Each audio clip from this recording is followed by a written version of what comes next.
Welcome back mga ropa, kwentuhan muna tayo. Pag-usapan natin ang game ng USA kontra sa Serbia. Ano nga ba ang kinalamang ng USA at na-comeback pa nila ang game kontra sa kupunan ni Nikola Jokic? Isang epic comeback ang nangyari at natapos ang game sa score na 95-91. Umabot pa nga ang kalamangan ng kupunan ng Serbia sa 17 points. At coming into the fourth quarter, 13 points ang kanilang lamang sa score na 76-63. Pinangunahan ni Stephen Curry ang Avenger squad ng Team USA with his 36 points. Tumataginting na 12 out of 19 shots sa field goal, meron pa siyang 8 rebounds at 2 assists, at tumataginting na 9 out of 14 shots sa 3-point line sa loob ng 33 minuto. Sa totoo lang mga ropa, si Stephen Curry ang naging dahilan kung bakit na-comeback ng Team USA ang Serbia. Bukod pa dyan, nagdagdag pa si Joel Embiid ng 19 points, 8 out of 11 shots sa field goal, 2 out of 3 sa 3-point line with 4 rebounds at 2 assists. Para sa akin, si Joel Embiid ang pangalawang dahilan kung bakit na-comeback ng Team USA ang Serbia. Ang mga crucial points ni Joel Embiid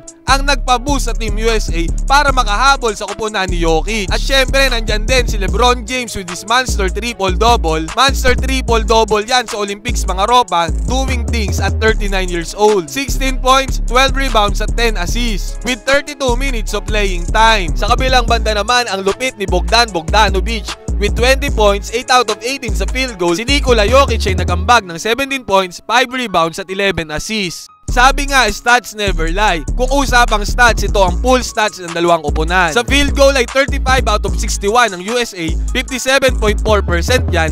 Sa 33 out of 71 naman ng Serbia, 46.5% lang. Sa 3 points ay talagang nagpukpukan itong dalawang koponan. 16 out of 32 ang koponan ng Team USA, 50% yan. 15 out of 39 naman ang koponan ng Serbia, 38.5% yan. Sa USA mga ropa, halos si Stephen Curry ang panay-panay sa 3 points. Sa 16 3 points ang USA na yan, siya man kay SC 30. Hindi din natin masasabi na may naganap na lutuan sa laban, dahil ang free throws ng dalawang koponan ay magkadikit lang, 9 out of 14 sa USA at 10 out of 12 naman sa Serbia. Dikit na dikit din ang dalawang koponan sa total rebounds, 33 ang nakuha ng USA at lumamang lamang ng isang rebound ng Serbia. Pero kung usapang assist, lumamang ang USA ng 3 assist sa Serbia, 25 ang nakuha ng USA at 22 lamang sa Serbia. Sa blocks ay parehong 5 blocks ang nakuha ng dalawang koponan, kung sa steals naman ay 2 steals ang sa USA at 1 steal lamang sa Serbia.